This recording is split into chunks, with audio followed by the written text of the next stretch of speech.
Praise the lord. దేవుని నామమునకు మహిమ కలుగునుగాక.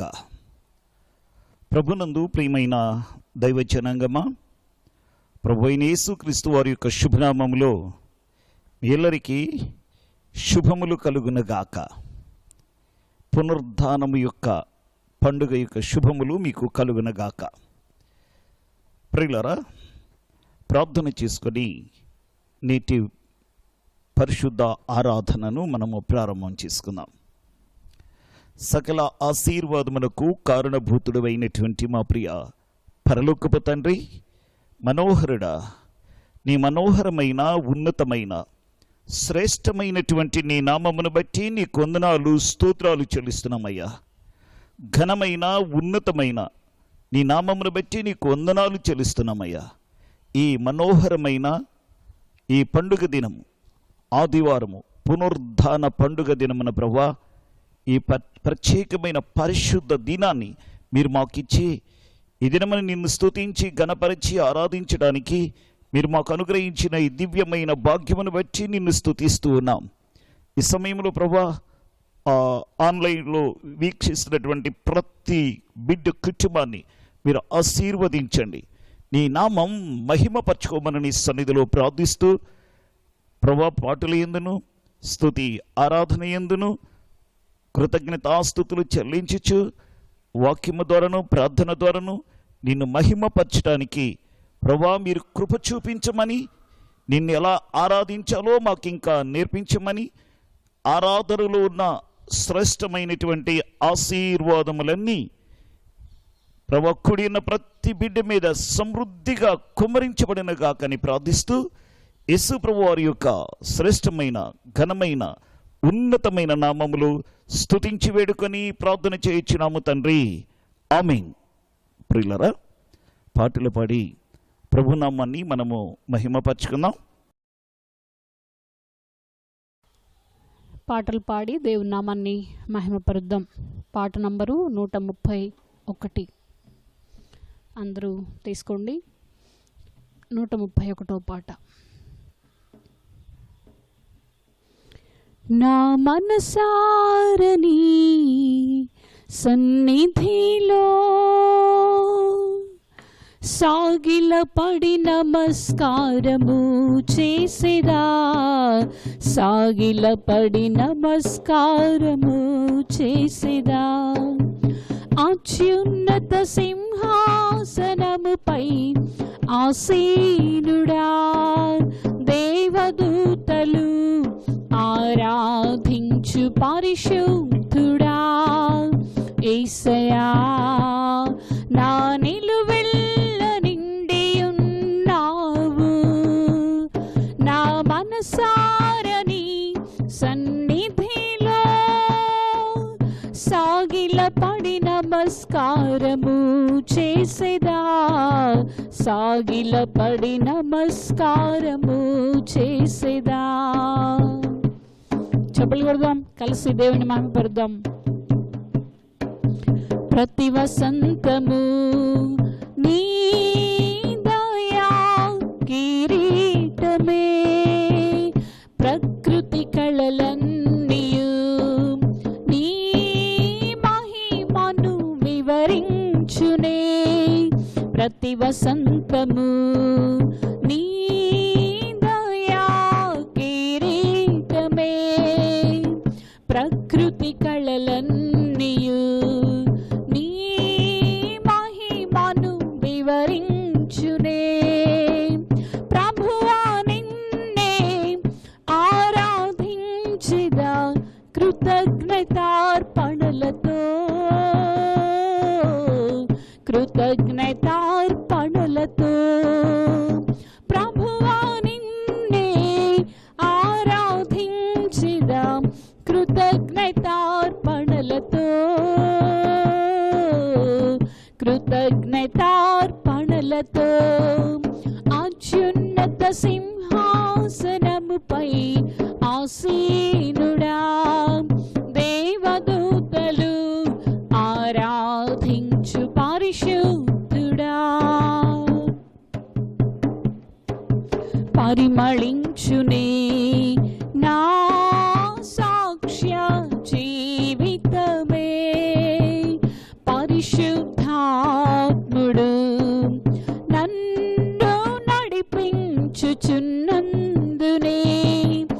పరిమళించునే నా సాక్ష్య జీవితమే పరిశుద్ధాత్ముడు నన్ను నడిపించుచున్నందునే పరిశుద్ధాత్మలో ఆనందించిద హర్షధ్వనులతో హర్షధ్వనులతో పరిశుద్ధాత్మలో ఆనందించిద హర్షధ్వనులతో హర్షధ్వనులతో అత్యున్నత సింహాసనముపై ఆసీనుడా దేవదూతలు ఆరాధించు పరిశుద్ధుడా యేసయ్యా నా నిలువెల్ల నిండి ఉన్నావు నా మనసార నీ సన్నిధిలో సాగిలపడి నమస్కారము చేసిదా సాగిలపడి నమస్కారము చేసిదా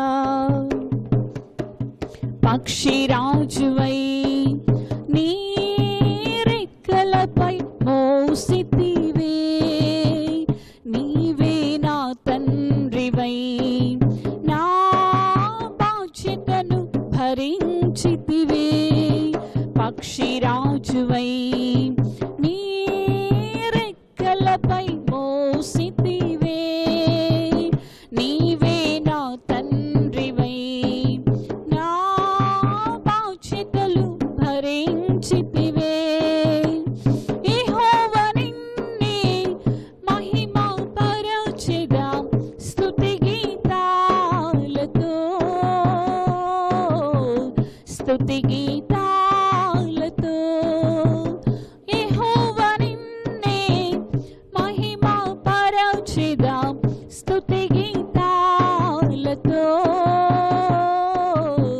స్తుతి గీతాలతో అత్యున్నత సింహాసనముపై ఆసీనుడా దేవదూతలు ఆరాధించు పరిశుద్ధుడా యేసయ్యా నా నిలువెల్ల నిండి ఉన్నావు నా మనసారని సన్నిధిలో సాగిలపడి నమస్కారము చేసిదా సాగిలపడి నమస్కారము చేసిదా నా మనసారని సన్నిధిలో సాగిలపడి నమస్కారము చేసిదా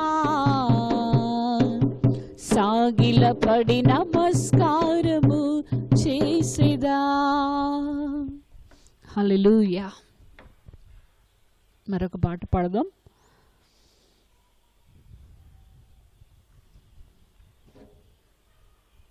పాట నంబరు 96వ పాట అందరు తీసుకోండి 96వ పాట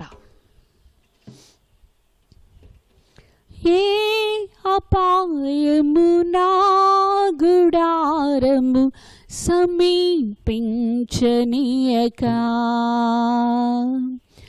ఏ అపాయము నా గుడారము సమీపించనీయక నా మార్గములన్నిటిలో నా మార్గములన్నిటిలో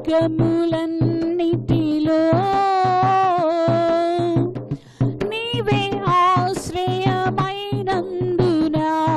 నా మార్గములన్నిటిలో నీవే ఆశ్రయమైనందున కృపామయుడా నీలో నా కృపామయుడా నీలో నా నివసింపచేసి నందునా ఇవిగో మా స్తుతుల సింహాసనం నీలో నివసింపచేసి నందునా సింహాసనం కృపామయుడా.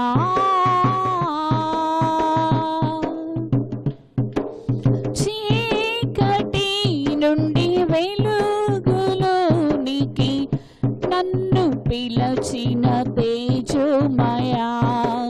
చీకటి నుండి వెలుగులోనికి నన్ను పిలచిన తేజోమయా.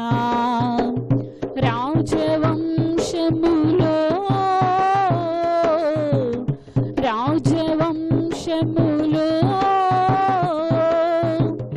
యాజకత్వము చేసేదను.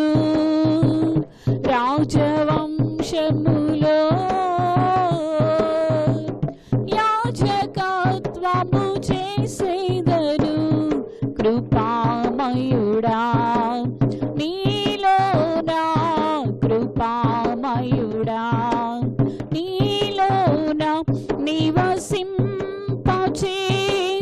నందునా. ఇవిగో మా స్తుతుల సింహాసనం నీలో నివసింపచేసి నందునా. ఇవిగో మా స్తుతుల సింహాసనం కృపామయుడా.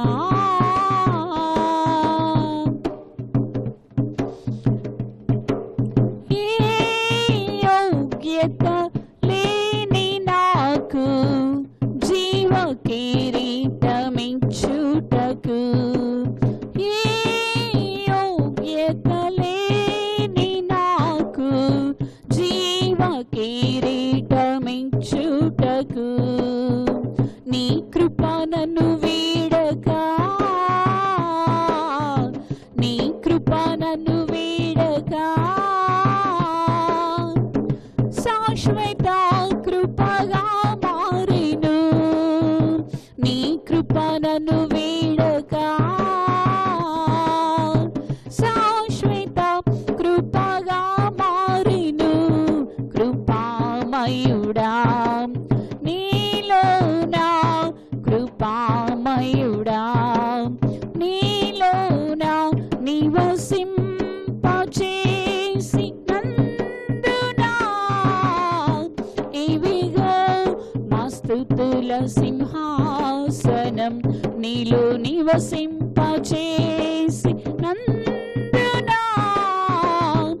ఇవిగో మా స్తుతుల సింహాసనం కృపామయుడా. హల్లెలూయా. ఓకే ప్రియులరా, కొద్ది నిమిషాలు ప్రభుని స్తుతించి ఘనపరుద్దాం. అందరం కూడా స్తుతి ఆరాధన చేయడానికి వాక్యాన్ని చదువుకుందాం. మీ బైబిల్స్ తెరవండి.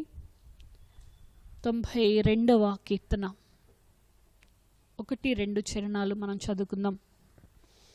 92వ కీర్తన మొదటి 2 చరణాలు.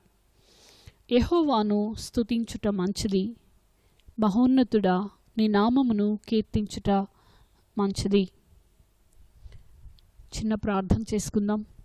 అందరం కూడా దేవుని యొక్క సహాయం కోసం వేడుకుందాం. మాట్లాడే దేవుడు, మనలను బలపరిచే దేవుడు, మనకు సహాయం చేసే దేవుడు.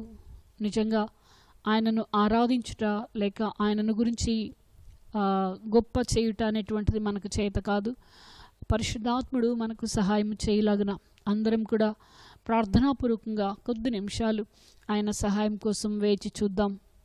అందరం నోరు తెరిచి దేవుని అడుగుదాం. తండ్రి స్తోత్రాలు, ఈ సమయాన్ని మా కొరకు ఆశీర్వదించండి నైనా. తండ్రి, కీర్తనలు పాడి మీ నామాన్ని ఘనపరచడానికి మీరు సహాయం చేసినందుకు వందనాలు. తిరిగి నైనా మీరేమై ఉన్నారో, మా జీవితాల్లో ఏమి చేశారో, ఎలాంటి కృపను ప్రేమను మా ఎడల మీరు చూపిస్తున్నారో వాటినన్నిటినీ మేము తలపోసుకుంటూ ఆరాధిస్తూ కృతజ్ఞతాస్తుతులు చెల్లిస్తూ మీ నామాన్ని మహిమపరచడానికి, మీ హృదయానుసారంగా మేము మలచబడ్డానికి తండ్రి దయతో మమ్మలను కటాక్షించవలసిందిగా ప్రార్థిస్తూ ఉన్నాం. మీ సహాయం కోసం ప్రాధేయపడుతున్నాం. మా మంచి పరిశుద్ధాత్ముడా కృప చూపించండి స్వామి.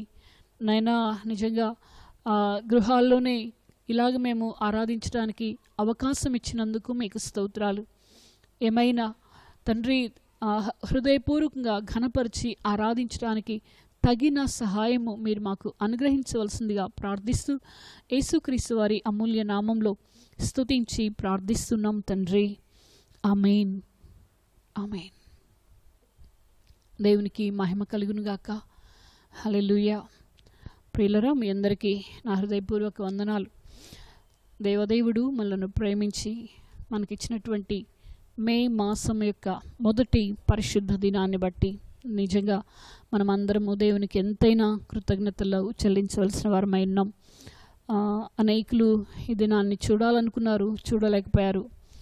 అనేకులు ఎన్నో ఆశలు కలలు కని ఉండొచ్చు, కానీ వారందరూ కూడా మరి అవన్నీ నెరవేర్చకుండానే ఈ లోకం నుంచి దాటి వెళ్ళిపోయారు.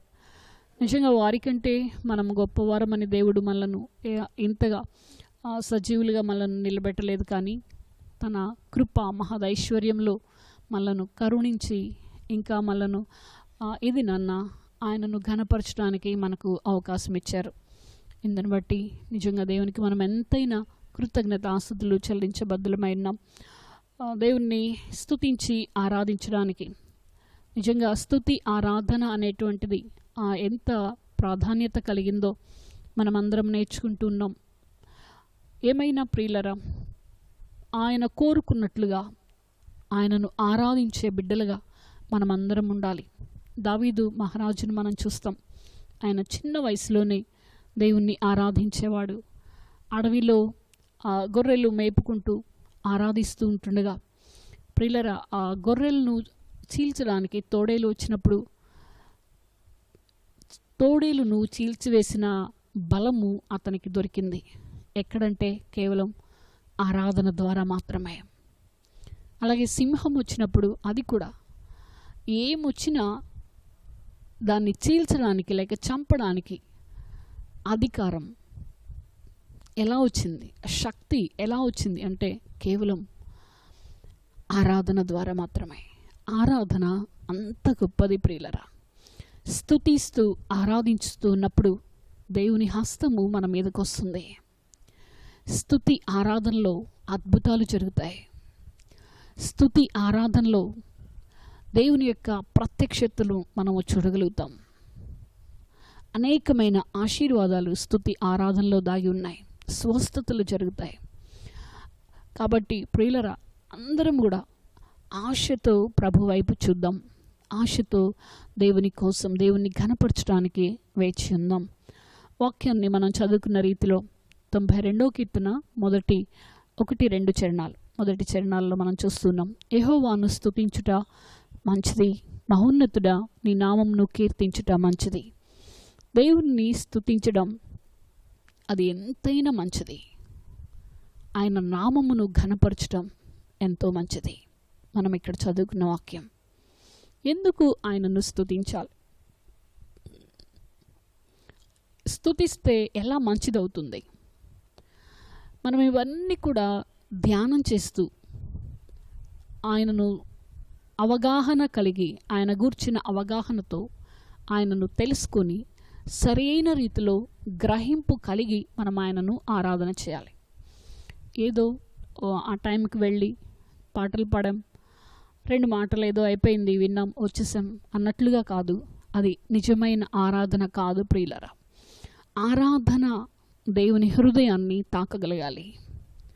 మనం అర్పించే అర్పణ ఆయనకి ఇంపైన సువాసనగా భూలోకం నుంచి ఆయన సన్నిధికి చేర్చబడాలి.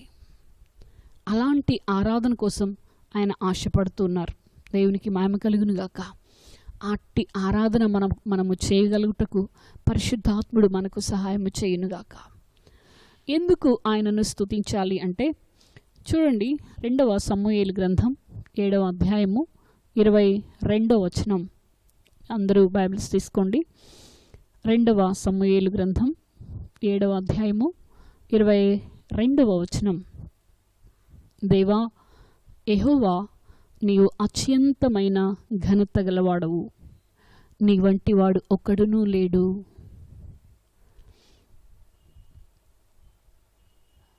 మొదటి దినవృత్తాంతముల గ్రంథం 16వ అధ్యాయం 25వ వచనంలో కూడా మనం చూస్తాం. యెహోవా మహాఘనత వహించినవాడు, ఆయన బహుగా స్తుతినొంద తగినవాడు, సమస్త దేవతల కంటే ఆయన పూజ్యుడు. యెహోవా ఆకాశ వైశాల్యమును సృజించినవాడు, ఘనత ప్రభావములు ఆయన సన్నిధిలో ఉన్నాయి.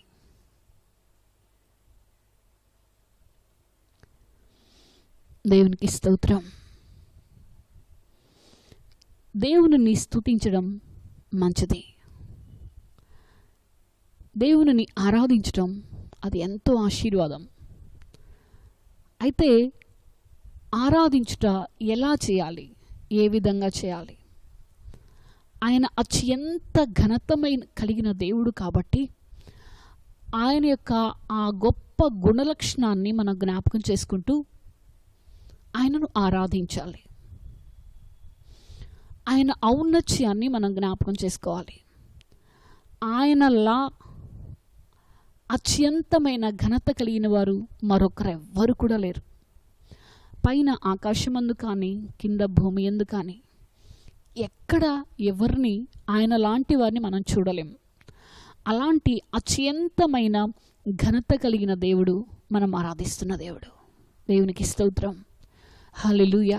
ఎంత గొప్ప దేవుణ్ణి మనం కలిగి ఉన్నాం. ఇంకా రెండవ వాక్యం మనం చదువుకున్నాం కదా, మొదటి దినవృత్తాంతంలో 16:25లో యెహోవా మహాఘనత వహించినవాడు, ఆయన బహుగా స్తుతినొంద తగినవాడు. మహాఘనత వహించినవాడు, మహాఘనత.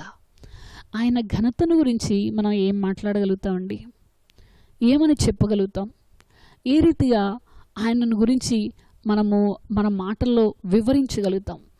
ఆయన అద్భుతమైన అనంతమైన ఘనత కలిగిన వాడు. సమస్త దేవతలు కంటే కూడా ఆయన పూజ్యుడు. ప్రియులరా, యెహోవా ఆకాశ వైశాల్యాన్ని సృజించాడు మాటతోనే. ఘనత ప్రభావములు ఆయన సన్నిధిలో ఉన్నాయి. ఆయన ఇందాక మనం పాట పాడుతూ దేవుని మహిమపరిచాం. దేవదూతలచే ఆరాధించబడే పరిశుద్ధుడు ఆయన. ఆయన ఘనత గురించి మనం ఏం చెప్పగలుగుతాం? ఆయన నివసించు స్థలములు రమ్యమైనవి, పరిశుద్ధమైనవి.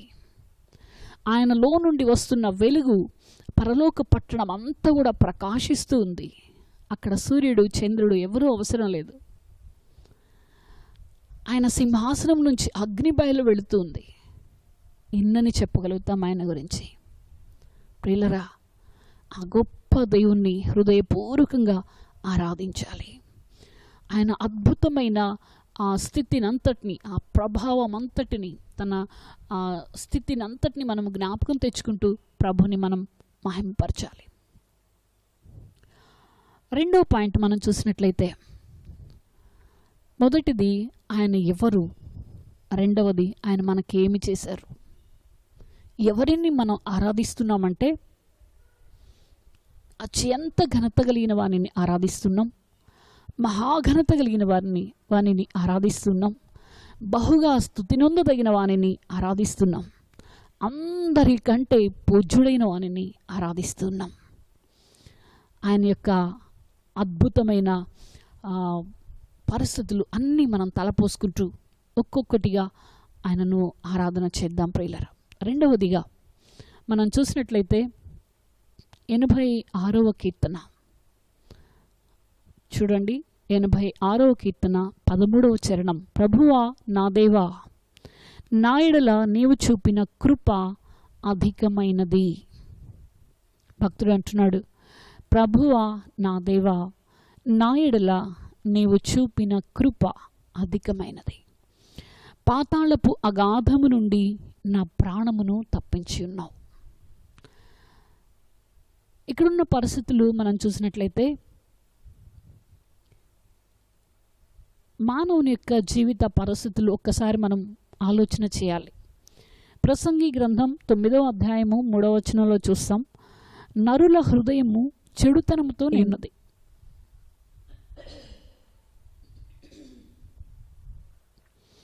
నరుల హృదయము చెడుతనముతో నిండి ఉన్నది, వారు బ్రతుకు కాలమంతయు వారి హృదయమందు వెర్రితనముండును. వింటున్నారు కదా?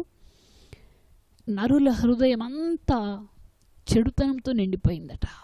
బ్రతికే జీవితకాలం అంతా కూడా వెర్రితనం హృదయంలో ఉంటుందట. ఎంత పిచ్చివాడు మానవుడండి, ఎంత వెర్రి జీవితం కదా. చూడండి, ఆదికాండం 6వ అధ్యాయం 5వ వచనంలో కూడా మనం చూస్తాం, నరుల చెడుతనము భూమి మీద గొప్పదనియు వారి హృదయం యొక్క తలంపులలోని ఊహ అంతయు ఎల్లప్పుడూ కేవలము చెడ్డదనియు యెహోవా చూచి తాను భూమి మీద నరులను చేసినందుకు సంతాపమునుంది తన హృదయంలో నొచ్చుకొనెను. నరుల చెడుతనము భూమి మీదే గొప్పదంట. వారి హృదయంలో నీ యొక్క ఊహ తలంపులు అన్నీ కూడా ఎప్పుడు కేవలము చెడ్డవే. ఇంత భయంకరమైన మానవ జీవితం. కీర్తన గ్రంథం 39వ కీర్తన 5వ చరణం మనం చూసినట్లయితే మానవుని యొక్క స్థితి ఇంకొంచెం మనం చూడగలుగుతాం. ఎంత స్థిరుడైనను ప్రతి వాడును కేవలం వట్టి ఊపిరి వలె ఉన్నాడు.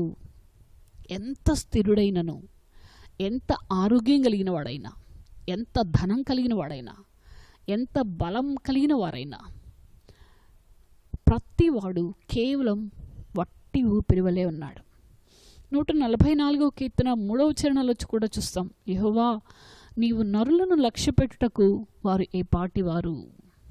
నరులను లక్ష్యపెట్టుటకు వారు ఏ పాటివారు. నీవు వారిని ఎన్నిక చేయుటకు మనుష్యులు ఏ పాటివారు. నరులు వట్టి ఊపిరిని పోలి ఉన్నారు, వారి దినములు దాటిపో నీడవలే ఉన్నవి. నిరంతరము జీవించే దేవుడు వట్టి ఊపిరిని పోలిన మానవుని లక్ష్య పెట్టడానికి. మానవ జీవితం ఎంత స్వల్పమైనది కదా. అసలు ఆయన మనలను జ్ఞాపకం చేసుకోవడానికి మనం ఏ పాటివారం ప్రియులారా. ఎంత స్థిరులైన ప్రతి వారు కూడా కేవలం వట్టి ఊపిరి. ఈ కరోనా విషయంలో మనం చూస్తూ ఉన్నాం, ప్రాణాలు ఎంత సింపుల్గా చాలా ఈజీగా వెళ్ళిపోతూ ఉన్నాయి. ఇప్పుడు చాలా వరకు మనిషికి అర్థమైంది తాను ఎంత స్వల్పమైన జీవినో అని. ప్రియులారా, ఇక్కడ మనం చూస్తూ ఉన్నాం, ఇంత అల్పమైన మానవ జీవితం కేవలం చెడుతనముతో చెడ్డ తలంపులతో నింపబడి భూమి మీదే మానవుని యొక్క చెడుతనము బహు భయంకరమైనదిగా మార్చబడిందట. ఇంత భయంకరమైన మానవ జీవితాన్ని దేవదేవుడు ప్రేమించాడండి. అందుకే భక్తుడు అంటున్నాడు, ప్రభువా నా దేవా, నా యెడల నీవు చూపిన కృప అధికమైనది. అధికమైనది. మానవుని జ్ఞాపకం చేసుకోవడానికి వాడు ఏ పాటివాడు. నరపుత్రుని దేవుడు దర్శించడానికి వాడు ఏ పాటివాడు. వాడి పరిస్థితులు ఎంత అల్పమైనవి అయినను సరే దేవుడు మానవుని పట్ల ఎంత కృపను చూపాడో మనం జ్ఞాపకం చేసుకుందాం, మనం అర్థం చేసుకుందాం, గ్రహించుదాం. దేవుని యొక్క గొప్ప గుణలక్షణం, ఆయన తత్వం ఏంటి అంటే ఆయన ప్రేమ స్వరూపే. ఆయన అధికమైన కృపను చూపేవాడు. ఆయన దయాళుడు, మహాదయాళుడు. మనం ఎన్నోసార్లు ఇవన్నీ కూడా మనం ప్రతి పరిశుద్ధ దినాన్న మనం అవన్నీ తలపోసుకుంటూ ఆరాధిస్తూ ఉంటాం. ఆయన గురించి మనం ఏమని చెప్పగలుగుతాం ప్రియులరా? అంత ఉన్నతమైన ప్రేమమూర్తి. మనము ప్రేమించామని ఆయన మనలను ప్రేమించట్లా. మన క్రియలేదో గొప్పవని ఆయన మనలను ప్రేమించట్లా. మనమేదో అందరిలో ప్రత్యేకమైన వారమని ఆయన మనలను ప్రేమించలేదండి. మనము ఉన్నవారందరిలో గొప్పవారమని ఆయన మనలను ప్రేమించలేదు, కానీ అందరికంటే తక్కువైన ఆయన మనలను ప్రేమించాడు. దేవునికి మహిమ కలుగును గాక.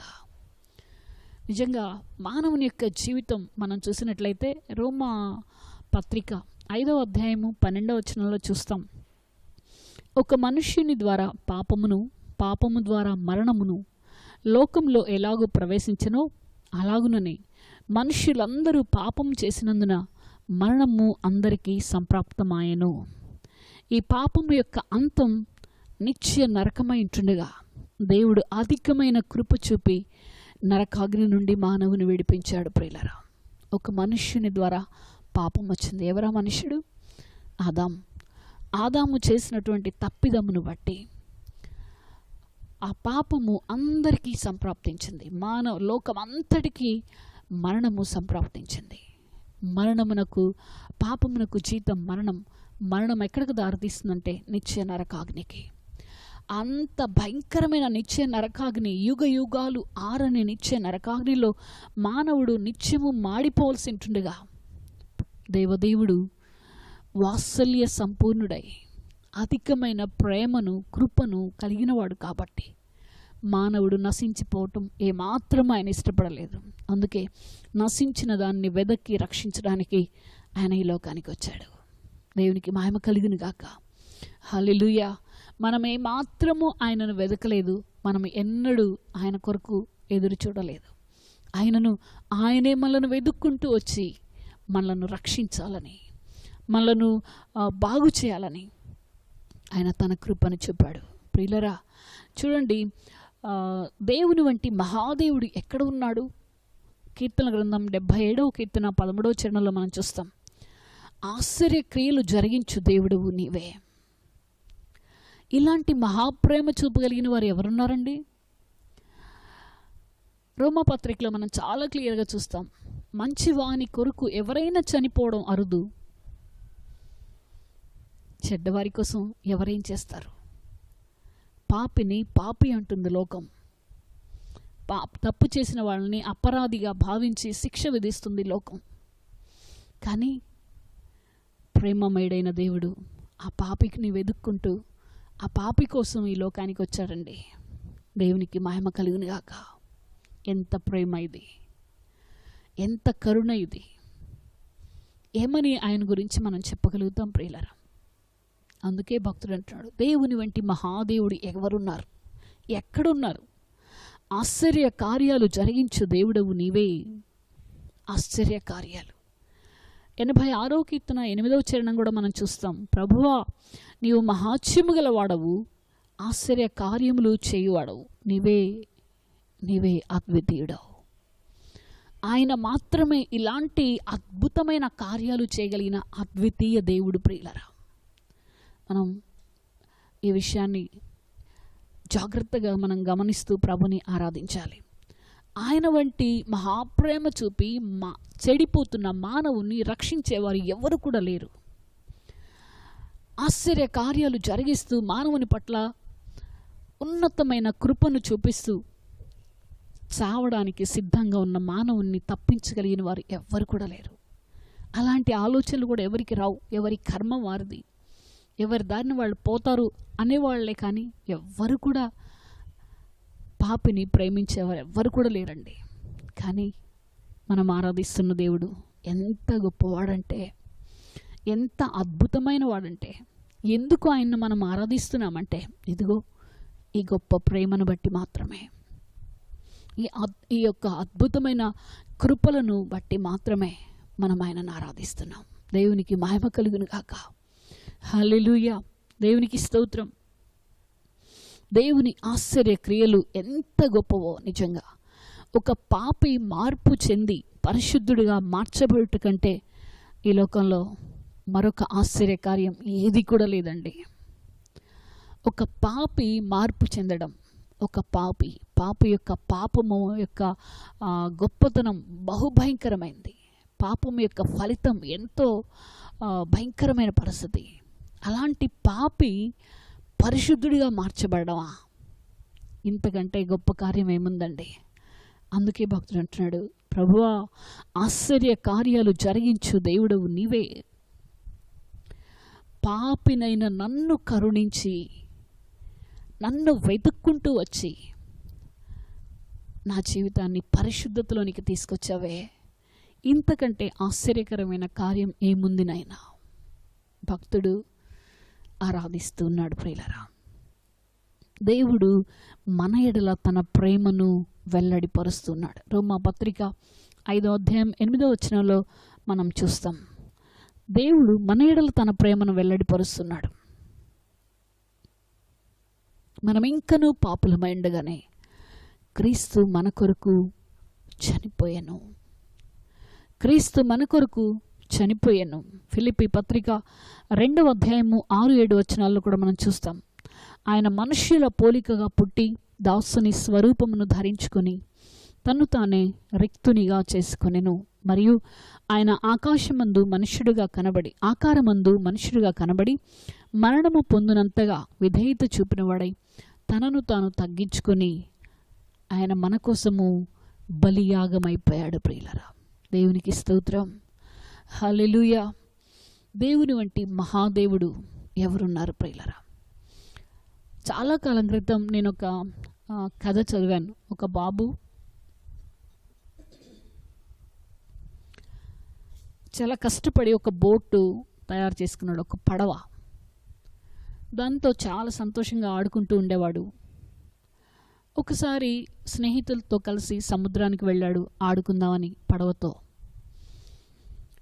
అలల్లో అది తేలుతూ ఉంది, వెనక్కి ముందుకు వెళుతూ ఉంది. కేరింతలు కొడుతున్నాడు, సంతోషంగా పిల్లలందరూ ఆడుకుంటూ ఉన్నారు. కొద్దిసేపటికి కొంచెం మంచి ఒక బలమైన అల వచ్చింది. ఆ పడవను ఆ అల లోపలికి తీసుకెళ్ళిపోయింది. ఈ బాబుకు చాలా బాధేసింది, అయ్యో పడవను కోల్పోయానే అని. కొంతకాలం అయిపోయిన తర్వాత ఒక షాప్కి వెళ్ళడం జరిగింది బాబు. అక్కడ తన పడవ లాంటి పడవను చూశాడు, ఆశ్చర్యపోయాడు. దగ్గరికి వెళ్ళి దాన్ని పట్టుకొని చూస్తే దాని మీద తాను రాసిన అక్షరాలన్నీ అలాగే ఉండిపోయాయి. అవి చూసి వెంటనే షాప్ కీపర్ దగ్గరికి వెళ్ళి, అంకుల్ ఈ పడవ నాది అంకుల్ అంటే ఆ షాప్ యజమాని మాత్రం ఒప్పుకోలేదండి. అవన్నీ కాదు బాబు, ఫస్ట్ నువ్వు డబ్బులు కట్టి ఆ తర్వాతే నువ్వు ఆ పడవను నీ సొంతం చేసుకోవాలి అని చెప్పాడు. ఈ బాబు చెప్పేవి ఏవి వినట్లేదు అతను.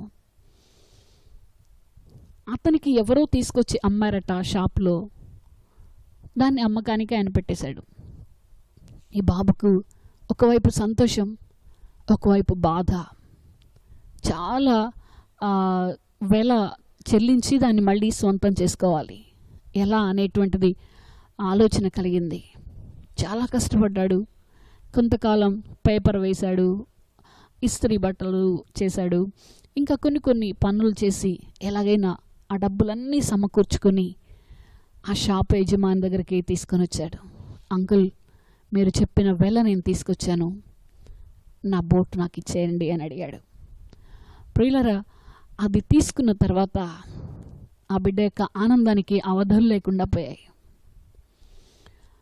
ఆ బిడ్డ పడవను చూస్తూ ఉంటున్నాడు, పడవా పడవా, మొదటిసారి కష్టపడి నిన్ను చేశాను, నీతో చాలా సంతోషించాలని ఆడుకోవాలని ఆశపడ్డాను, కానీ నా నుంచి దూరం అయిపోయావు. అయినా పర్లేదు, ఇప్పుడు మరలా మరింత ప్రయాసపడి వెల చెల్లించి మరలా నిన్ను నా స్వంతం చేసుకున్నానని పడవతో మాట్లాడుతూ ఉన్నాడంట సంతోషంతో. గమనించారా ప్రియులరా? దేవుడు మనలను తన పోలికలో తన బిడ్డలుగా తనతో ఉండాలని ఆశించి మనల్ని ఏర్పాటు చేసుకున్నాడు. కానీ ఆదాము పాపము ద్వారా మానవుడు దేవునికి దూరం అయిపోయాడు. ఆ పాప ఫలితమే మనుషులందరూ కూడా నిత్య నరకాగ్నికి దారి తీసిన పరిస్థితుల్లో దేవుడు ఆ మానవుడు నశించిపోవటం ఇష్టం లేక తన ఆకారమందు మనుష్యుడిగా కనబడి మనుష్యుల పోలికలో పుట్టి దాసుని స్వరూపమును ధరించుకొని తను తాను రిక్తునిగా చేసుకున్నాడు. ప్రియులారా, ఆత్మరూపి అయిన దేవుడు ఎంత త్యాగం చేశాడో చూడండి, ఎంత త్యాగం చేశాడో గమనించండి. తన సమస్తమును కోల్పోయి శరీరంలో మానవ శరీర ఆకారంలోనికి వచ్చేసి మన కోసము విలువైన తన ప్రాణాన్ని అర్పించాడు. పేతురు పత్రికలో మనం చూస్తాం కదా, విలువైన ప్రాణం అమూల్యమైన తన రక్తముతో మనలను విమోచించాడు. వెండి బంగారముల వంటి క్షయ వస్తువుల చేత మీరు విమోచింపబడలేదు, కానీ పరిశుద్ధ రక్తం, అమూల్య రక్తం ద్వారా, పావనుడైన మహాదేవుని యొక్క ప్రేమమూర్తి యొక్క రక్తం ద్వారా మనకు విడుదల దొరికింది. మనకున్న ఆ నరకాగ్ని నుంచి మనం తప్పించబడ్డాం. అందుకే భక్తుడు అంటాడు, ఆయన కృపను బట్టి నరులకు ఆయన చేసిన ఆశ్చర్య కార్యములను బట్టి ఆయనకు కృతజ్ఞతాస్తుతులు చెల్లించుదాం. మనం ఇక్కడ చూస్తాము దినవృత్తాంతముల గ్రంథంలో కూడా, మొదటి దినవృత్తాంతముల గ్రంథం 16వ అధ్యాయం 29వ వచనం, యెహోవా నామమునకు తగిన మహిమను ఆయనకు చెల్లించుడి, నైవేద్యములు చేతపుచ్చుకొని ఆయన సన్నిధిని చేరుడి, పరిశుద్ధ అలంకారములకు ఆభరణములను ధరించుకొని ఆయన ఎదుట సాగిలపడుడి, ఆరాధించుడి. ఆయన చూపిన కృప అధికమైనది గనుక ఎంత మాత్రము తగిన మహిమ ఆయనకు మనం చెల్లించలేం.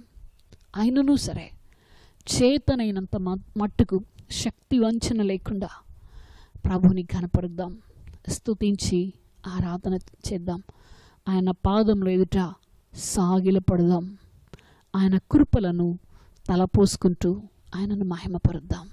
అందరము కొద్ది నిమిషాలు స్తుతులు చెల్లిద్దాం. ప్రియులరా, అందరం నోరు తెరిచి మన చేతులు ఆయన తట్టు ఎత్తి ఘనత వహించిన మహాదేవుణ్ణి, మహాఘనత కలిగిన మహనీయుణ్ణి, మహాప్రేమతో మానవుణ్ణి ప్రేమించిన మహాదేవుణ్ణి హృదయపూర్వకంగా స్తుతిద్దాం.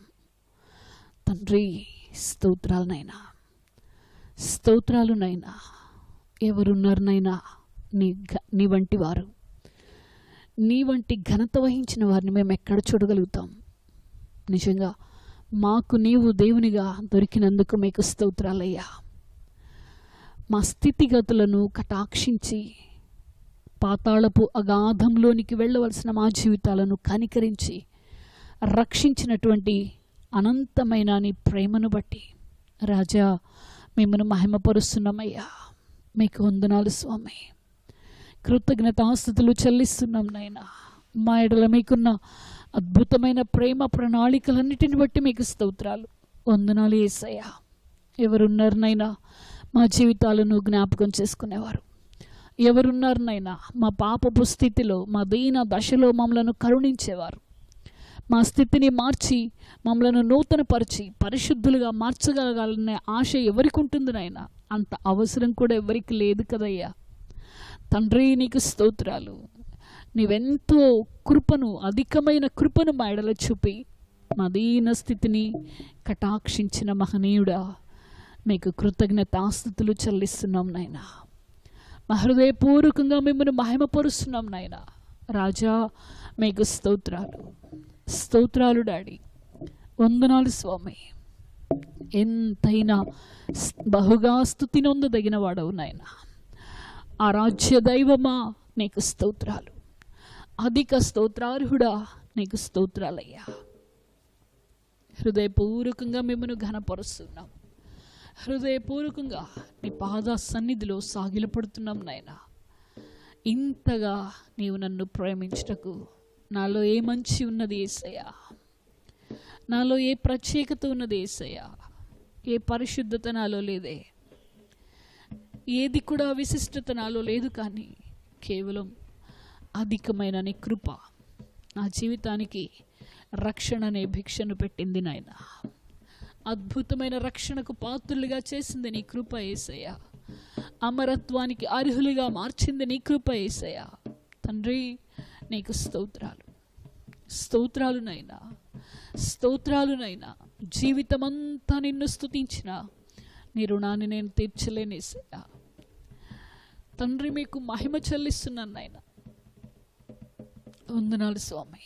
అందరం అలాగా ఆరాధన చేద్దాం. ఎందుకో ఈ ఘోర పాపిని చేరదీసావు ప్రభువా,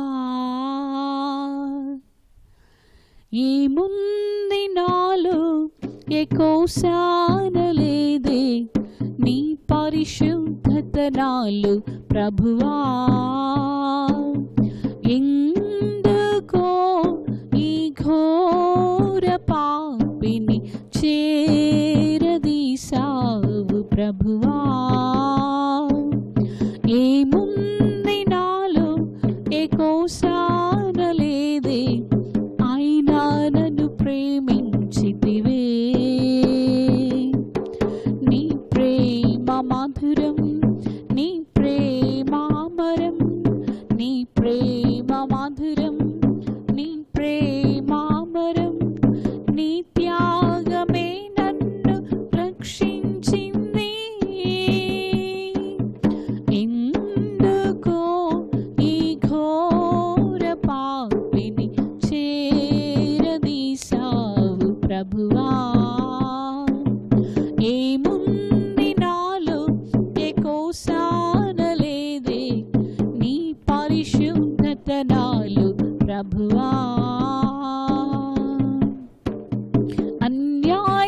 తీర్పు పొందావ నాకై అపహాస్యం పాలైనావా.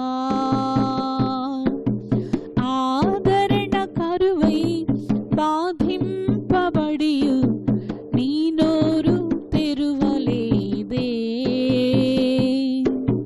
అన్యాయపు తీర్పు పొందావ నాకై అపహాస్యం పాలైనావా.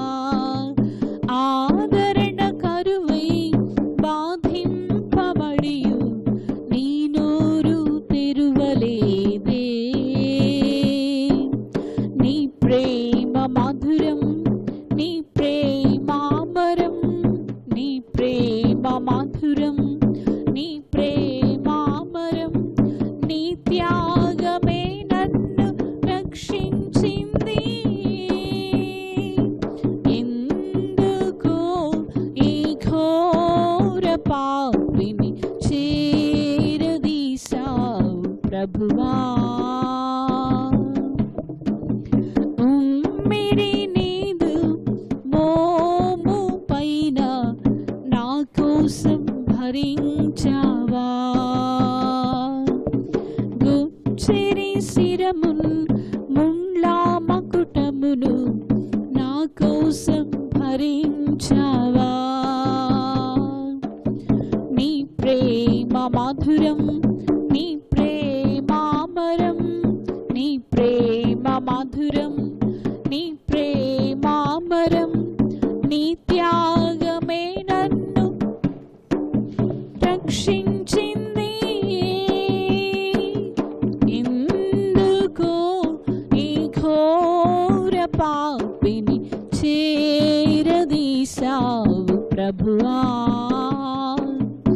ఏముంది నాలో ఏ కోసానలేదే, నీ పరిశుద్ధత నాలో ప్రభువా.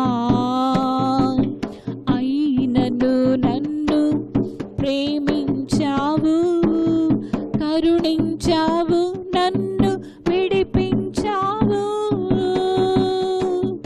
ఎందుకో ఈ ఘోర పాపిని చేరదీశావు ప్రభువా.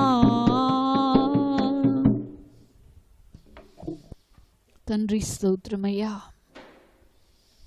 నీ ప్రేమను బట్టి, నీ కృపలను బట్టి మా హృదయపూర్వకంగా మీ సన్నిధిలో ఆరాధిస్తూ ఉన్నాం. పాతాళపు అగాధము నుండి మా ప్రాణమును విడిపించిన మహనీయుడా, మా విమోచకుడా, మా ప్రాణనాథుడా, ఈ ఉదయకాల సమయంలో మా హృదయపూర్వకంగా మిమ్మల్ని ఆరాధిస్తున్నాం నాయనా. మా హృదయపూర్వకంగా మీకు కృతజ్ఞతాస్తుతులు తెలియచేస్తున్నాం నాయనా.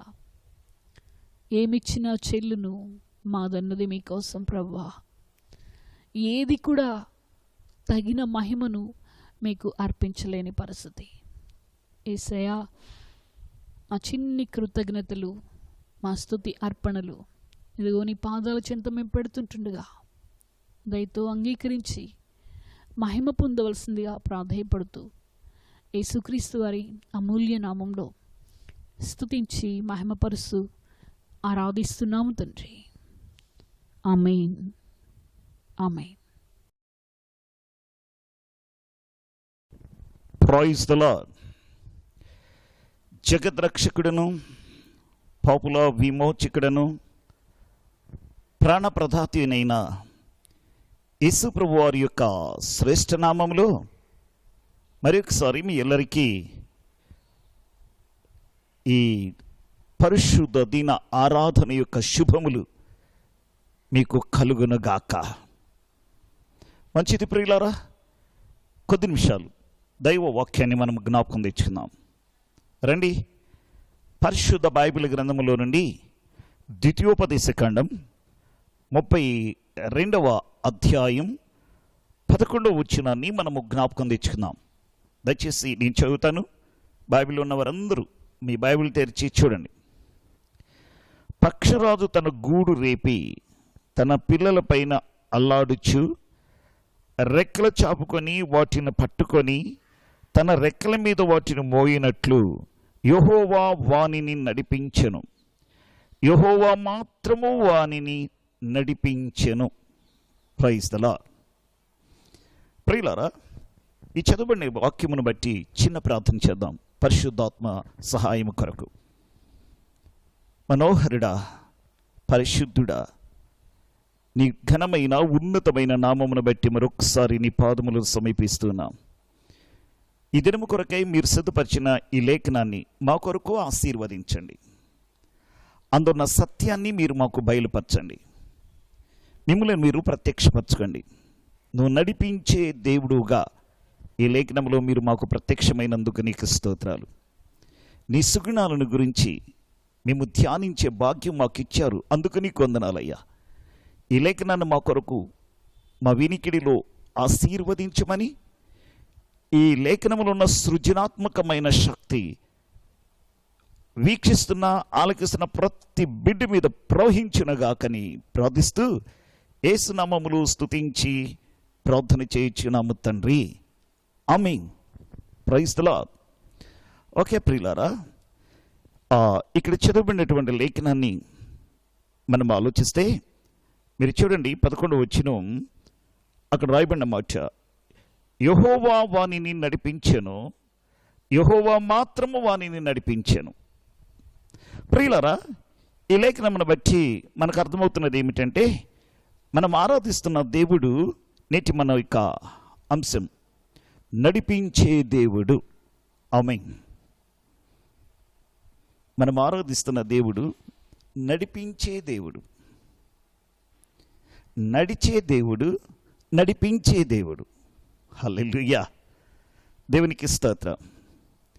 ప్రియులారా, చాలామంది ఆత్మీయ జీవితంలో నడవలేక కృంగిపోయి, సాలిపోయి, విసికి వేసారి ఇక నేను నడవలేను అంటూ సతికిలబడిపోయారు. ఆత్మీయ జీవితంలో నిరాశలో విశ్వాసుల జీవితాల్లో, అనేకుల జీవితాల్లో ఈ పరిస్థితిని మనం చూస్తున్నాం. అవును కదా? ఆలోచించండి. వాస్తవానికి పరిస్థితులన్నీ ప్రతికూలంగా ఉన్నప్పుడు, ఎటు చూసినా మార్గము కానరానప్పుడు మనం ఏం చేయాలి? ఇంకా మనం హృదయము బ్రద్దలై ఎక్కి ఎక్కి ఏడ్చి ఓదార్పు కొరకు ఎదురు చూస్తే, ప్రియులారా, కనుచూపు మేరలో సహాయము కానరానప్పుడు ఏం చేయాలి? ఒకసారి ఆలోచించండి.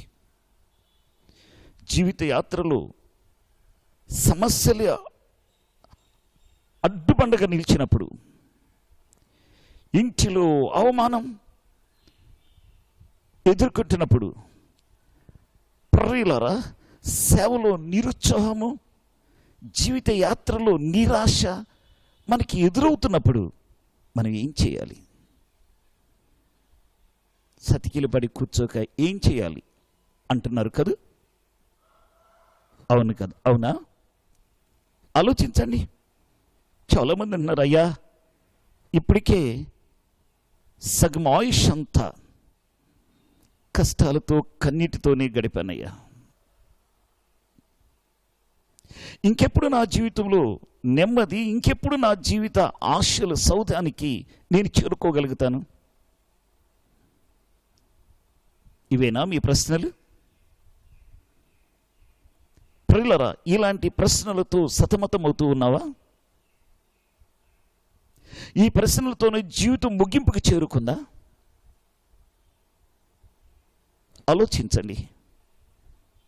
ప్రశ్నల మీద ప్రశ్నలతో జీవితాన్ని ముగింపుకు చేరుకుందా? నిరీక్షణ లేని ఈ బ్రతుకుకు ఇంకెంతకాలమని వాపోతున్నావా? ఆలోచించండి. బ్రతకాలంటేనే భయమేస్తుందా?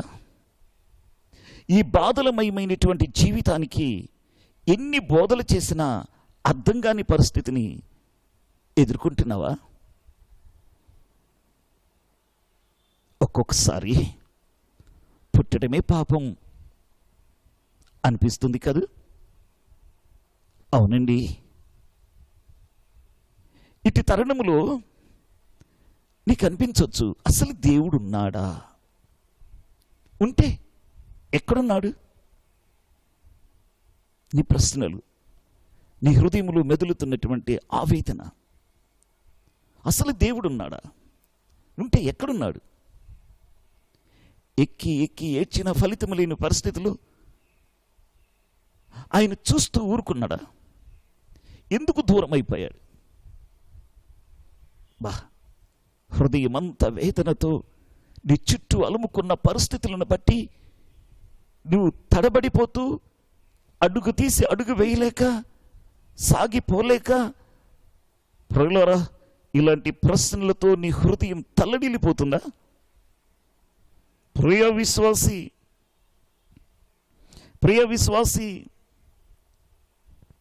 తీరని జీవిత సమస్యలతో పోరాటం ఎక్కువయ్యి ఇక ఒక్క క్షణం కూడా నేను ముందుకు సాగలేనంటూ నిరాశ వలయంలో చిక్కుబడిపోయావా?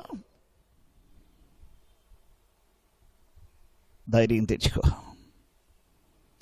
ఇక నేను నడవలేను, నాకు శక్తి చాలదని తీర్మానం చేసుకుని చతికిలబడిపోయావా? నీకు ఒక శుభవార్త.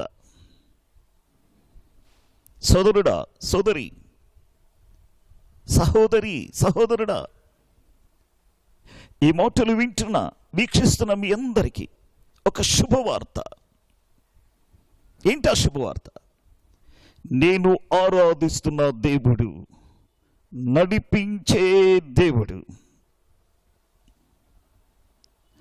నేను ఆరాధిస్తున్న దేవుడు నడిపించే దేవుడు. యోహాను సువార్త 10వ అధ్యాయం 4వ వచనం మనం చూస్తే, తన గొర్రెలకు ముందుగా నడిచే దేవుడు ఆయన. ఆహా, అంటే తన బిడ్డలమైన మనకు ముందుగా నడిచే దేవుడు. ఇంకొక మాట ఏంటో తెలుసా? మనల్ని నడిపించే దేవుడు. ఆయన ముందుగా నడుస్తూ మనల్ని నడిపించే దేవుడు. మీకా ప్రవక్త ఒక మాట చక్కని పేరు పెట్టాడు ప్రభువుకి. ఏమని? ప్రకారములను పడగొట్టువాడు. మనకు ముందుగా సాగిపోతున్నాడని. హల్లెలూయా, దేవునికి మహిమ కలుగును గాక.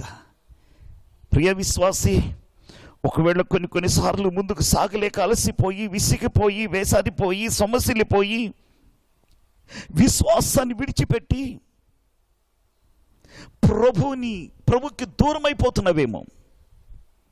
నీ పరిస్థితులను బట్టి భక్తి జీవితంలో ప్రభుకు నువ్వు దూరం అయిపోయేవేమో. ఈ ఉదయకాలములో పరిశుద్ధాత్మ దేవుడు నిన్ను, నన్ను, మనందరినీ ధైర్యపరచచ్చు. ఆయన ఇస్తున్న వాగ్దానములు, నడిపించే దేవుడు. ఆమేన్. ఒకసారి భక్తుడైనటువంటి ఆసాపు 73వ కీర్తనలో మనము చూడగలిగితే, ప్రియులారా, ఆ 73వ కీర్తన అంతా మనం చదవగలిగితే ఒక చక్కని అనుభవాన్ని మనం అక్కడ చూడగలుగుతున్నాం. భక్తుడైనటువంటి ఆసాపు రాసిన కీర్తన అది.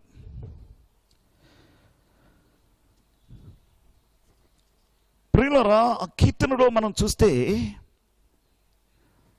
ఆయన అంటున్న మాట ఏమిటంటే, నా హృదయము మత్సరపడిను, నా అంతరంద్రియములో నేను వ్యాకులపడి తిని.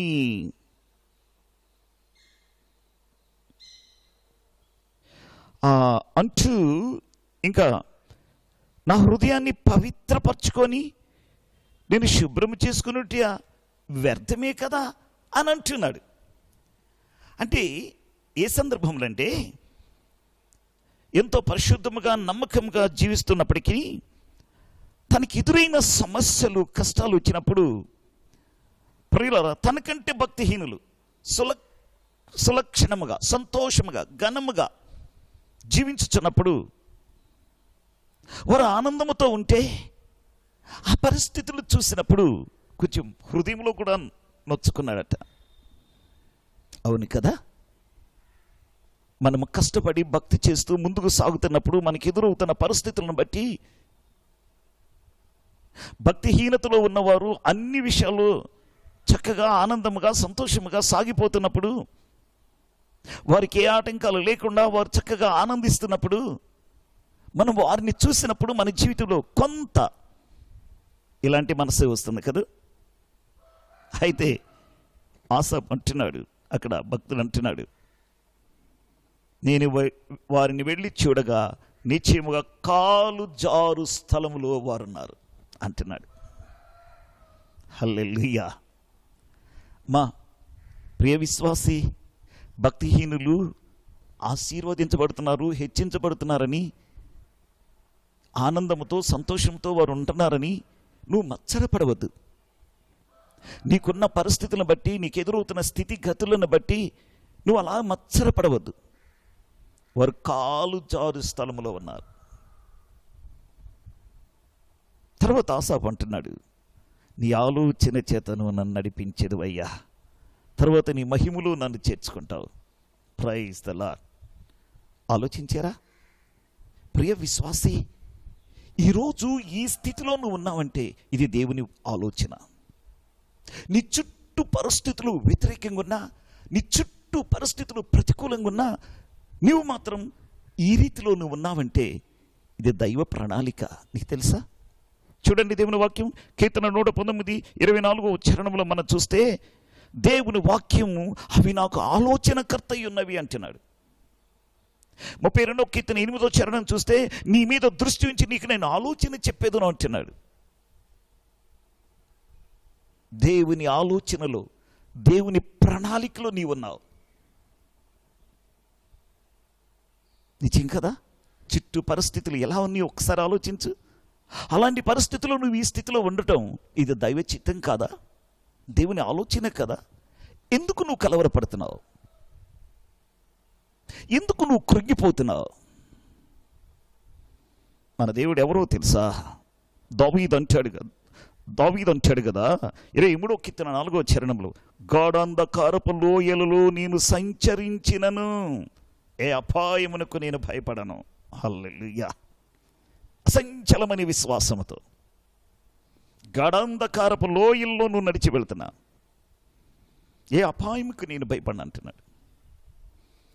గాఢాంధకారపు లోయల్లో నడిపిస్తున్నా నీకు ముందుగా నడిచే దేవుడు. ఆయన ముందుగా నడుస్తూ నీ త్రోవను సరళం చేసే దేవుడండి. నీకు అర్థమైందా? నీ ప్రాకారాలను పడగొట్టే దేవుడు ఆయన. నీకు అడ్డుకున్న ప్రతి ప్రాకారాలని, ప్రతి ఎత్తు పల్లాలని, లోయలను సమమ్ము చేసి నీకు ముందుగా నడిచే దేవుడు ఆయన. Praise the lord. ఈరోజు ఒక ప్రధానమంత్రి గారు మన ఊరు వస్తున్నారంటే, ఎంత సెక్యూరిటీ, గొప్ప గొప్ప అధికారులంతా, కాన్వాయ్ ఎంత ముందు నడుస్తుంది, రోడ్లన్నీ సమమైపోతాయి, స్పీడ్ బ్రేకర్లన్నీ తీసివేయబడతాయి, ట్రాఫిక్ అంతా క్లియర్ అయిపోతుంది. ఒక అధికారి ముందే మానవులైన అధికారులు అంతగా చేస్తే నువ్వు ఆరాధించే దేవుడు ఎవరో తెలుసా? నీ ముందు నడిచే దేవుడమ్మా. అంటే దాని అర్థం ఏంటి? ఇప్పుడు ఒక ప్రధానమంత్రి గారు ముందు ఎవరు నడుస్తున్నారంటే మానవులైన అధికారులే నడుస్తున్నారు. కానీ మన ముందు ఎవరు నడుస్తున్నారో తెలుసా? సర్వాధికారి అయిన దేవుడు, ఈ సర్వమును సృష్టించిన సృష్టికర్త అయిన దేవుడే నీకు ముందుగా నడుస్తున్నాడు. బా, ఎంత ధన్యులమో కదా. ఆయన దూతల ముందుగా మనకి నడవగలుగుతున్నారు. మార్గం సరళం చేసే దేవుడు. ఎత్తుగా ఉన్న కొండలను సమము చేసేవాడు, లోయలను పూడ్చుచు నీ మార్గాన్ని సరళం చేస్తున్నాడు దేవుడు. ఎందుకు నువ్వు కృంగిపోతున్నావు? ఎందుకు నువ్వు అధైర్యపడుతున్నావు? ఏమో, ధైర్యం తెచ్చుకో. దానియేలు జీవితంలో మనం చూస్తే, దానియేలు, షడ్రక్, మెషక్, అబేద్నెగోలు ముగ్గురు యవనస్తులు. దానియేలు గ్రంథం 3వ అధ్యాయం 21-25 వరకు మనం చూస్తే, 26-27 వరకు మనం చూస్తే, అక్కడ మనం జరిగిన సంఘటన మనకి తెలుసు. భయంకరమైన ప్రతికూలమైన పరిస్థితుల వరకు వచ్చినాయి. అయినా రాజుతో అంటున్నారు, రాజా, ఇందుని గురించి మాకు చింత లేదు. ఏంటండి? అగ్నిగుండములో వేయటానికి రాజు ఆజ్ఞాపిస్తుంటే ఇందుని గురించి మాకు చింత లేదంటున్నారండి. అగ్నిగుండమైనా మేము నడిచి వెళ్తామంటున్నారు. ప్రియ దేవుని బిడ్డ, అగ్నిగుండం లాంటి శ్రమలు మన ముందున్నా సరే అవేమి మనల్ని హాని చేయవు. రాజు అంటున్న మాటలు చూద్దామా? 3వ అధ్యాయం 25వ వచనం, దానియేలు గ్రంథం 3వ అధ్యాయం 25వ వచనంలో చూస్తే రాజు అంటున్నాడు, నేను 3 అగ్నిగుండములో వేశాం, కానీ 4 ఏ బంధకాలు లేకుండా చక్కగా సంచరిస్తున్నారు అగ్నిలో. ఆహా!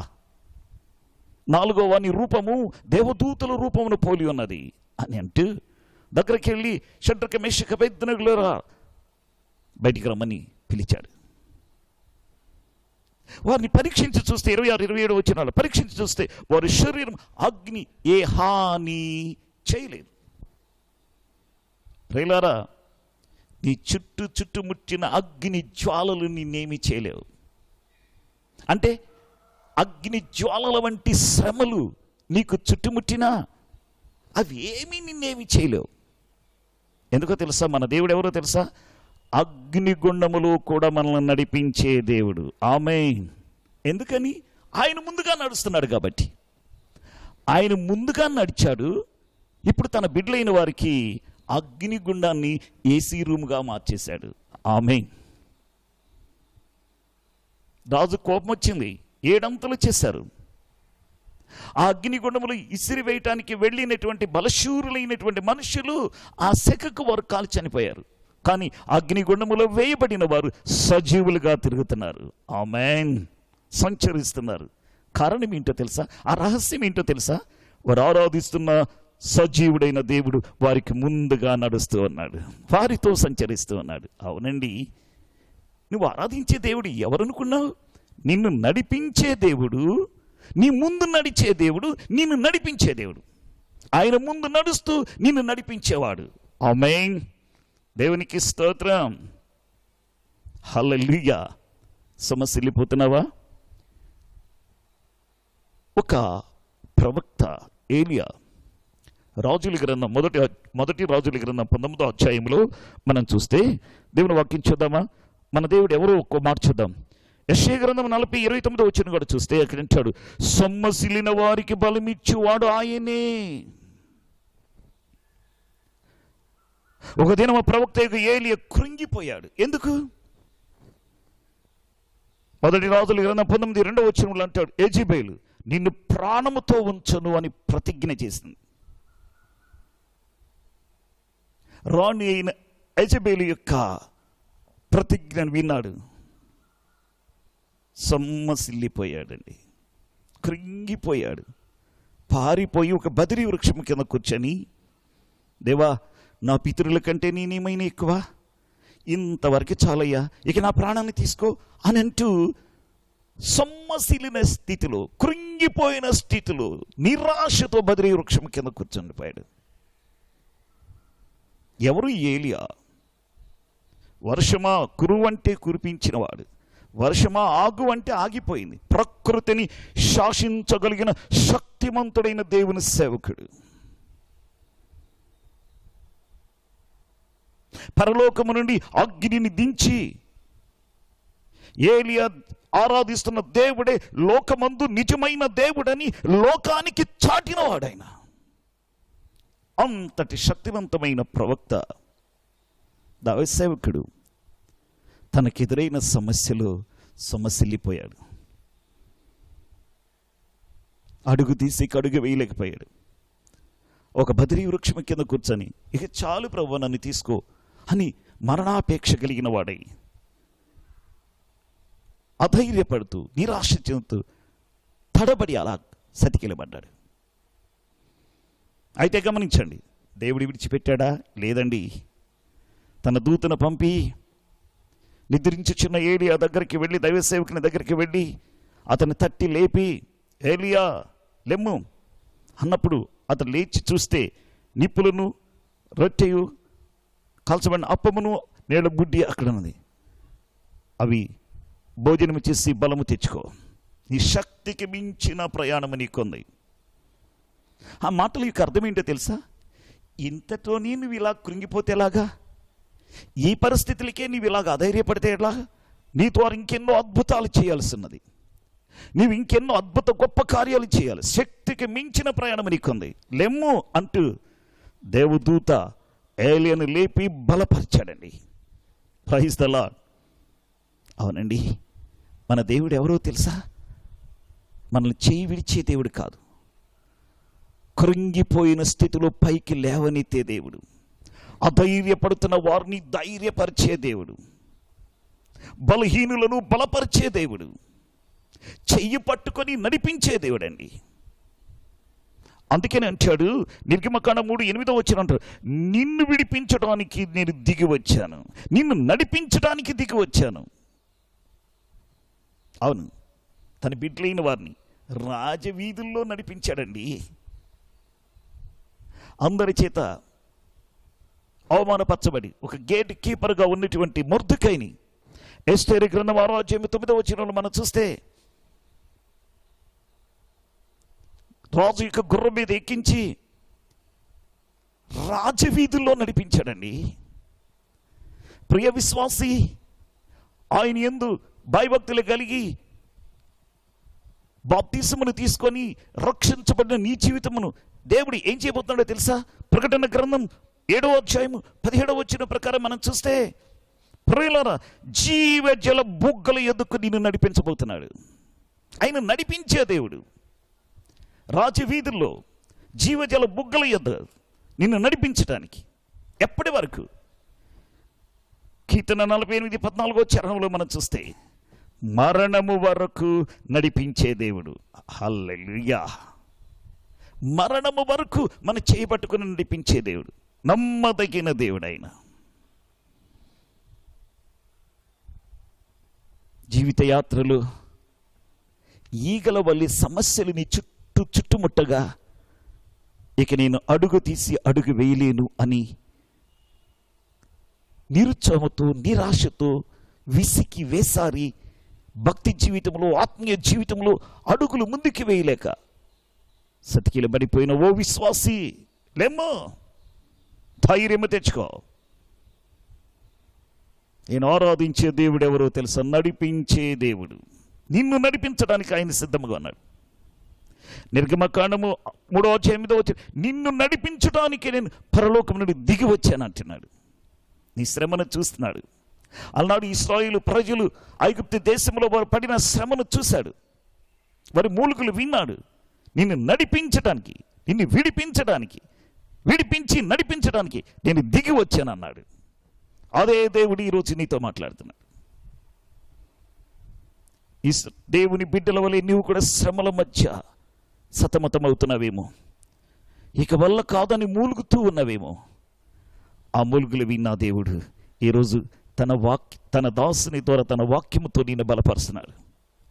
అలనాడు బదిలీ వృక్షము కింద కృంగిపోయి సొమ్మసిల్లి పడిపోయినటువంటి ఏలియా జీవితాన్ని తట్టి లేపి ఆహారం ఇచ్చి బలపరిచి నడిపించిన దేవుడే ఈరోజు తన సేవకుని ద్వారా తన ఆత్మ సంబంధమైన వాక్యపు ఆహారమును నీకు అందించి నిన్ను బలపరుస్తూ ఉన్నాడు. చుట్టూ పరిస్థితులను చూసి నిరాశ చెందవద్దు. ప్రతికూలమైన పరిస్థితులను చూసి అధైర్యపడవద్దు. నీకు ఎదురవుతున్న అవమానాలను బట్టి, ఆత్మీయ జీవితంలో నువ్వు ఎదుర్కొంటున్నటువంటి నిరాశను బట్టి కృంగిపోవద్దు. లేము, నువ్వు ఆరాధిస్తున్న దేవుడు నిన్ను నడిపించే దేవుడిగా ఉన్నాడు. ఎప్పటి వరకు? మరణము వరకు. ఒకసారి ఒక కొండ మీద బస్ వెళుతూ ఉంటుంది. అది ఘాట్ రోడ్డు, చాలా భయంకరమైన రూట్ అది. అది రాత్రి వేళ సమయం. బస్సు బయలుదేరింది. కొంతమంది ఆ బస్సులో ఉన్నారు. ఏ క్షణం ఏమవుతుందో అని అర్థం కాని పరిస్థితిలో భయం గుప్పిట్లో పట్టుకొని ఆ బస్సులో కూర్చున్నవారు. ప్రియులరా, ఆ కొండ మీద వెళుతున్న బస్సు చాలా వంకరగా మలుపులు తిరుగుతూ వెళుతూ ఉంది. చాలా భయంకరమైనటువంటి ఘాట్ రోడ్. ఏ క్షణం ఏమవుతుందో అర్థం కాని పరిస్థితిలో బస్సులో కూర్చున్న వారంతా గుప్పెట్లో ప్రాణాలు పట్టుకుని కూర్చున్నారు. అది రాత్రి సమయం. పొరపాటున డ్రైవర్ ఏమారి కన్ను కూరికాడా, బస్ వెళ్ళి లోతైన లోయలో పడిపోతుంది. పోనీ ఈ మంచుకి ఏమైనా బ్రేక్ ఫెయిల్ అయి ఆ బ్రేక్ పడక ప్రియుల బస్ కొంచెం ముందుకు వెళ్ళిందా, ఎక్కడి ఉండిపోతుందో తెలియదు. ఏది ఏమైనా చాలా భయాందోళనతో కూడిన ప్రయాణం అది. ఆ పరిస్థితుల్లో వెళుతున్న బస్సులో ఉన్న వారందరూ డ్రైవర్ వైపు ఏమారకుండా చూస్తున్నారు. కన్ను గురుకుతాడేమో, గమ్యానికి ఎలా చేరుస్తాడో అనేటువంటి ఒక భయంతో ఉన్నది. అలాంటి భయంకరమైన విపత్కరమైనటువంటి రూట్ అది. ప్రియులారా, అలాంటి పరిస్థితుల్లో వెళుతున్న బస్ ఒక్కసారిగా ఆగింది. అంతే, బస్సులో ఉన్న వారందరూ ఒక్కసారిగా లేచి నిలబడ్డారు. ఏమైంది చూస్తే బయటంతా అంధకారం, అర్థం కావట్లేదు. ఎందుకు ఆగింది, ఏమైంది, ముందేమన్నా అడ్డం వచ్చిందా, లేక బ్రేక్ ఆన్ ఏమైందో అర్థం కాని పరిస్థితిలో ఎవరికి వారు ఆ కడ్డీలు పట్టుకొని నిలబడి ఏమైంది అనుకుంటూ ఉన్న సమయంలో ఒక చిన్న పాప బస్సులో ఎక్కింది. అంతే, బస్ కదిలి వెళుతుంది. మళ్ళా అమ్మయ్యా, ఏదో ఒక ఊరు వచ్చినట్లుంది, బస్ స్టేషన్ వచ్చినట్లుంది అనుకున్నారు. ఊపిరి పీల్చుకున్నారు, అందరూ కూర్చున్నారు. ఇందులో ఆ ఎక్కిన చిన్న పాప ఆ బస్సులో ముందుకి వెనక్కి గంతులు వేస్తూ, ఆనందంతో కేరింతలు కొడుతూ, పాటలు పాడుతూ, సంతోషంగా అటు ఇటు పరుగులు తీస్తుంది. బస్ ఏమో వంకర్లు తిరుగుతూ ఆ రౌండ్స్ తిరుగుతుంటే ఆ బస్సులో ఉన్నవారు అట్టుబడుతూ ఇటుబడుతూ ఆ కడ్డీలు పట్టుకొని కూర్చొని ప్రాణాన్ని గుప్పిట్లో పెట్టుకుని ఉన్నారు. ఈ పాపకేమి ఏం భయం లేదు, సంతోషంతో పాటలు పాడుతూ తిరుగుతుంది. ఆ బస్సులో వృద్ధ దంపతులు ఇద్దరు ఉన్నారు. ఆ సీట్లో వాళ్ళు ముందున్న కడ్డీని పట్టుకొని అటు ఇటు వాలిపోతున్నారు, గడగడలాడుతూ ఉన్నారు. ఈ పాప సంతోషంగా అటు ఇటు పరిగెత్తుతుంటే ఉండబట్టలేక ఆ పాపను పట్టుకున్నారు. ఏమ్మా, మేము ఈ రీతిగా భయపడిపోయి గడగడ వణుకుతుంటే నీకేం భయం లేదా, ఇంత ఆనందంతో పాటలు పాడుతూ నువ్వు అటు ఇటు గెంతుతున్నావు అని అడిగారు. ఆ చిన్న పాప అంది, నాకేం భయం లేదు, నేను ఎందుకు భయపడాలి అంది. వీళ్ళకి అర్థం కాల. ఏమ్మా, ఎందుకు భయపడవు అని అడిగారు. ఆ చిన్న పాప చెప్పిన సమాధానం ఏంటో తెలుసా? ఆ బస్ డ్రైవర్ ఎవరో తెలుసా? మా డాడీ అంది. ఆ బస్ డ్రైవర్ ఎవరంటే మా డాడీ. నేను బస్సులో ఉన్నాను కనుక మా డాడీ నన్ను సురక్షితంగా నడిపించగలుగుతాడు. నా జీవితాన్ని, నా పరిస్థితిని, నా భద్రత, నా క్షేమం అంతా ఆయన చేతిలో ఉంది. కాబట్టి నేను భయపడాల్సిన పని ఎందుకు, నేను ఎలా భయపడను అంటూ మరలా పాట పాడుకుంటూ అటు ఇటు గంతులేస్తుంది. చూసారా, ఆ నడిపే డ్రైవరే వాళ్ళ డాడీ అవటం వలన ఆమెకి ఏ భయం లేకుండా నిశ్చింతగా ఆ బస్సులో ప్రయాణం చేస్తుంది. కానీ బస్సులో కూర్చున్న వారంతేమో భయంతో ఆ బస్సులో కూర్చున్నారు. ప్రియా విశ్వాసి, ప్రియా దేవుని బిడ్డ, ఈ మాటలు ఆలకిస్తున్న ప్రియ దేవుని బిడ్డలారా, ఒకసారి ఆలోచించండి. మన జీవితం అనే నావ ఈ లోకం అనే సముద్రంలో ప్రయాణం చేస్తుందండి. మనము కూడా ప్రయాణికులమే.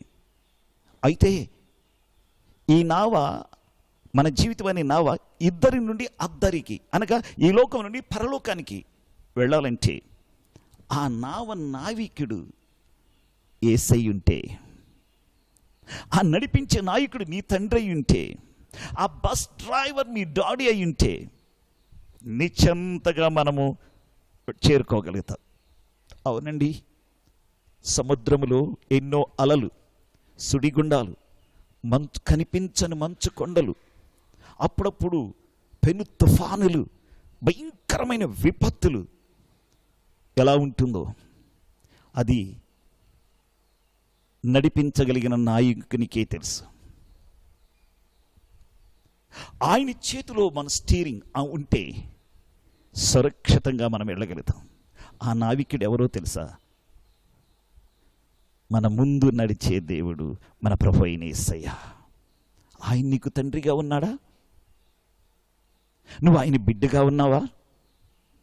ఈరోజు ఈ మాటలు వింటున్న ప్రియ సోదరి సోదరుడా, నీ జీవితంలో ఆయన నువ్వు ఒక తండ్రిగా చేసుకుని ఉంటే, ఆయనకు నువ్వు ఒక బిడ్డవై ఉంటే, నిశ్చంతగా నీ జీవిత నావ ఆవల వైపుకి వెళ్ళగలుగుతుంది, అద్దరికి చేరగలుగుతుంది. ఏ భయం ఉండదు. ఆ బస్సులో ఉన్నవారు అందరూ భయపడుతున్నారు, కానీ ఆ చిన్న పాప భయం లేకుండా సంతోషంగా సాగిపోతుంది. ఈ లోకంలో నీవు నేను కూడా సంతోషంగా సాగిపోవాలంటే విశ్వాసమునకు కర్తయ్య తన కొనసాగించువాడైన యేసు వైపు చూస్తూ నువ్వు అడుగులు ముందుకేస్తే క్షేమముగా అద్దరికి చేరుకోగలుగుతాం. ఎందుకో తెలుసా? ఆయన మార్గమై ఉన్న దేవుడండి. పరలోకం నుండి ఈ లోకానికి దిగి వచ్చాడు. మనల్ని చక్కగా నడిపించగలిగిన వాడు, సమర్థుడైన నాయకుడు ఆయన. ఆయనే నావికుడు, ఆయనే మనల్ని నడిపించేవాడు. ప్రియా విశ్వాసి, ప్రియా దేవుని బిడ్డ, ప్రియ సోదరి సోదరుడా, ఇంకా నీ జీవితంలో ఆయనను నాయకునిగా చేసుకోగలిగి ఉంటే, ఇప్పుడైనను సరే, ఈ రోజైనను సరే, నీ జీవితానికి నాయకునిగా ఆయన చేసుకొని ఆ నాయకత్వానికి ఆయన చేతిలో నీ స్టీరింగ్, నీ జీవితం, నీ నావ యొక్క స్టీరింగ్ ఆయన చేతిలో పెట్టగలిగితే చక్కగా నడిపించగలిగిన వాడు, గమ్యానికి చేర్చగలిగిన వాడు. నిజంగా భక్తులు ఎందరో చక్కని పాటలు పాడి ఆయన ఆ యొక్క విధానాన్ని గురించి చక్కగా పాటలు పాడి ప్రభుని ఆరాధించారు. అంధకారమే దారి మూసిన, నిందలే అవమానాలే ఎదురొచ్చిన అన్నిటిలో చెయ్యి తట్టి భుజమ తట్టి చక్కగా నడిపించే దేవుడు ఆయన. ఈ ఉదయకాలంలో ఆ నావికుని నీవు తండ్రిగా చేసుకున్నావా? ఆయన నువ్వు కలిగి ఉన్నావా? బస్సులో ఉన్న పాప తండ్రిని కలిగి ఉంది కాబట్టి నిశ్చింతగా ప్రయాణం చేయగలుగుతుంది, నడవగలుగుతుంది. బస్సులో మిగిలిన వారందరూ భయపడిపోతున్నారు. ఈ లోకంలో ఉన్న వారందరూ కూడా భయపడుతున్నారు. యేసయ్యని నాయకునిగా చేసుకొని, తండ్రిగా చేసుకొని, ఆయనకి జీవితాన్ని అప్పగించి ఆ చిన్న బిడ్డ వల్లే నిశ్చంతగా ఆ గమ్యస్థానమైన పరలోక రాజ్యానికి క్షేమముగా చేరగడానికి ఎందుకు ఈరోజే నీవు తీర్మానం చేసుకోకూడదు? రా, అగ్నిగుండమైనా నిన్ను నడిపించగలిగిన దేవుడు పరలోకం నుండి దిగి వచ్చాడు నిన్ను నడిపించడానికి. ఎక్కడికి? జీవజ్వల ఊటల యొద్దకి. ఎప్పటి వరకు? మరణం వరకు నిన్ను నడిపించే దేవుడు. ఆయనకి నిన్ను నువ్వు అప్పగించుకుంటావా? అటు దేవుని నువ్వు కలిగి ఆయనకి నీ జీవితాన్ని అప్పగించుకొని నీ జీవిత నావ యొక్క స్టీరింగ్ ఆయన చేతులకు అప్పగించుకుంటావా? నీకు క్షేమం అవుతుంది. నువ్వు భయపడాల్సిన పని లేదు. ఏ చిన్న సమస్యకు వచ్చినా, ఏ ప్రతికూల పరిస్థితులు చుట్టుముట్టినా, అది ఎలాంటి పరిస్థితులైనా నువ్వు దేనికి కలవరపడవలసిన పని లేదు. ఆయనే నిన్ను నడిపించే దేవుడు. Praise the lord. ఈ సమయంలో ఆ ప్రేమ కలిగిన దేవుని నీ హృదయంలో చేర్చుకొని నీ జీవితాన్ని ఆయనకి అప్పగించితే ఆయన నీకు తండ్రిగా ఉంటాడు, నీవు ఆయన బిడ్డగా ఉంటావు.